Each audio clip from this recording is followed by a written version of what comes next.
My friends, good day. The guy you see in the picture here. His name is Lakshmi Mittal. He is one of the richest men in the United Kingdom. Mittal, does that ring a bell?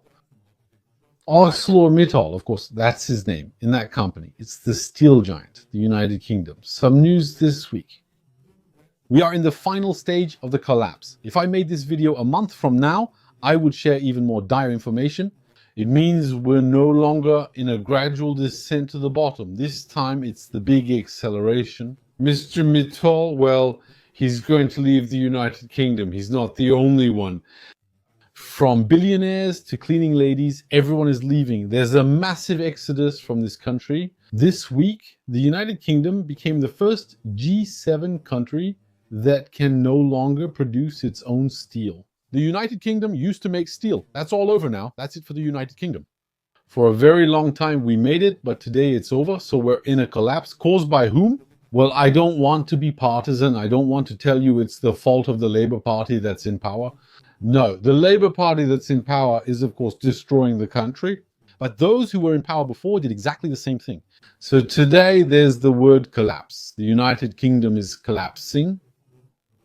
There are people who told me, yes, but maybe they want to punish the nation so that later they can rejoin the European Union. I don't even believe that. At this rate, I think in a year or two, the United Kingdom will be too poor a country for the European Union to want it. Today, if we look at the Organization for Economic Cooperation and Development Countries Competitiveness Index, well, the United Kingdom is in 30th place. It's gradually slipping towards the bottom of the list, heading towards position 35 or 36. That means France will rank worse than the United Kingdom. Not me. You'd have to go all the way to Colombia to find countries with aggressive, anti-work, anti-business creation, anti-growth practices. And that then? So the question that arises is it incompetence? Well, you see, that's where I get a little stuck. I know a lot of people say, yes, they're incompetent. And I agree that in a sense, it's true that when you take a position like Minister of the Economy, for example, well, I'm not really in favor of it. Maybe I'm not very democratic in a position like that. Let me give you an example. Let's imagine we're in an airport in a waiting room, and then someone suddenly stands up on a platform and says, listen, we've had enough. It's always the same people in the cockpit. These are pilots who have been there for 20 years. Ici de Deindustrialization. So today I want to democratize the practice a little bit.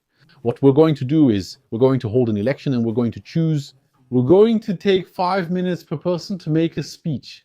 And then we applaud. The one who gives the best speech, we vote for him. And then after that, he's the one who flies the plane. Imagine a plane designed like that. It wouldn't go very far. There would be a graveyard of planes at the runway's end if we did that. So it's not democratic. It's the same for a lot of things. And I think that for a role as technical as Minister of the Economy, we're taking people very often who are illiterate when it comes to economics. The United Kingdom, for example, we've just reached this situation where too many taxes kill the tax, which means we're increasing taxes. There's a historic tax rate like never before in this country. And at the same time, what are the tax revenues doing? They're collapsing. Why? People are leaving and investors and companies are no longer investing or expanding as they once intended to. Those who want to hire, they're not hiring, etc. So the economy is contracting. The economy is freezing. We're blocking the economy. Our Minister of the Economy, Rachel Reeves, has an impressive background and resume. She is anything but ignorant. She's anything but illiterate in economics. She still has, if you look at her education, her background, it's a very solid background. It's a very serious background. So what's happening in this country is not happening by accident. That's where my theory of sabotage comes in. And that's why I don't like the word collapse. Why? Because the word collapse suggests an accident. A building collapsed, it was too old, there was no maintenance, there was a gust of wind, an earthquake, it collapsed. The country isn't collapsing in that sense, it's being sabotaged, it's being blown up. Look, I think the United Kingdom has chosen to be a poor country. The British people weren't consulted, but it's poor again, it's third world again, it's planned. I don't believe in accidents, it's on purpose. A lot of things are speeding up the fall. First, what we call the net zero program. Net zero isn't just a conversation, it's not just a vague project, a project that changes from one minister to another. No, net zero, listen, net zero. Carbon. So the country wants to achieve carbon neutrality by 2050, and it wants to achieve it at a forced pace. It's mandatory.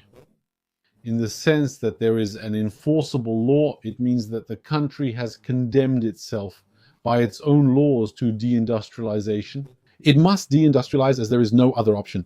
So what do we see? For example, we see ArcelorMittal shutting down. The country no longer produces steel. You can't say it's an accident.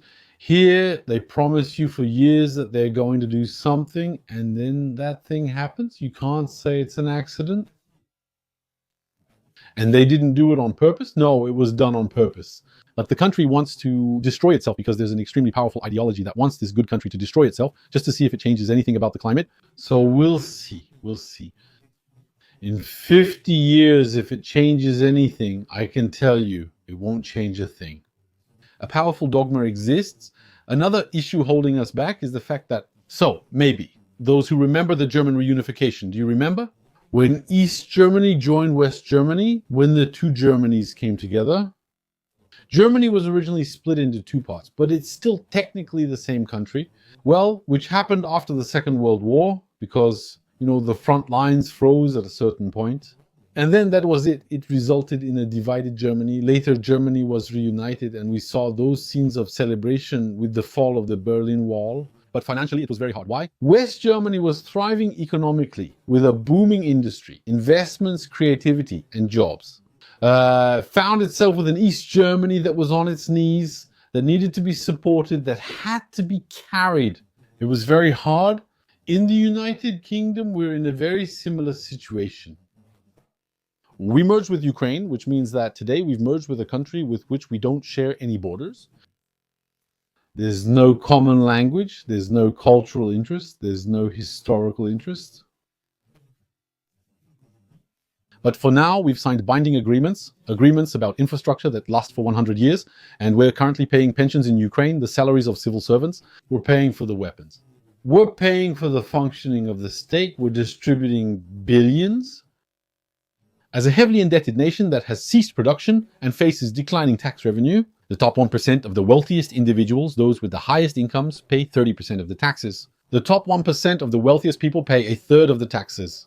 If we take the top 10% of the wealthiest people, they pay 60% of the total taxes. So when a wealthy person leaves, you lose the equivalent of thousands of taxpayers. And the advantage of this wealthy person is that it's a taxpayer with a consistent income year after year who's always there. So there's a solid tax income. Whereas if you look further down among employees, you might have someone who pays. The following year, he was demoted and lost his job. You get the idea. Whereas the wealthy, sometimes for generations, have been paying large amounts. I'm not defending them, I'm not. That's it. Remember, while they're welcomed with open arms in some places, they're being taxed heavily in others. It's straightforward here.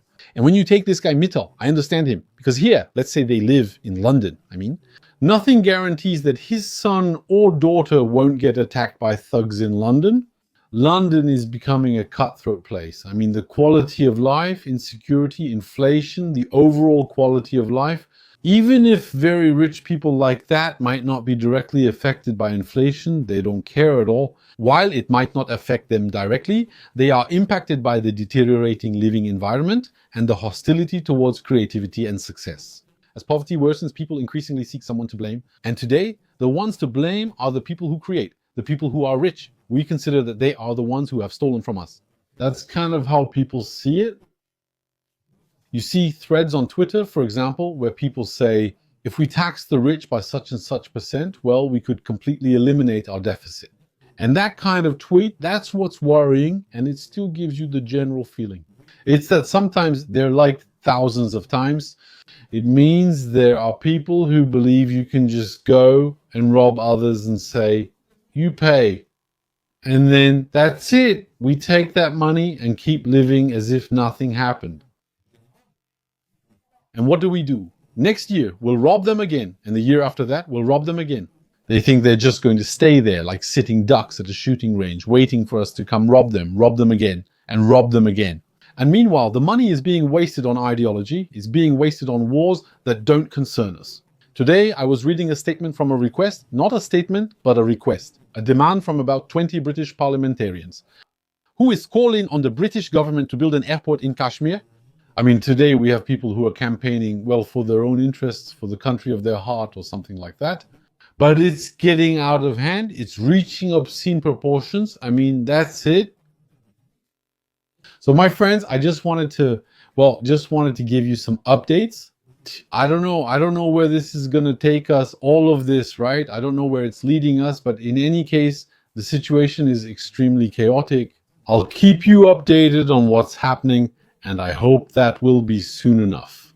In the coming weeks, I won't be able to keep you updated on what's happening here anymore, because I won't be here anymore, because I too understand that I'm about to leave.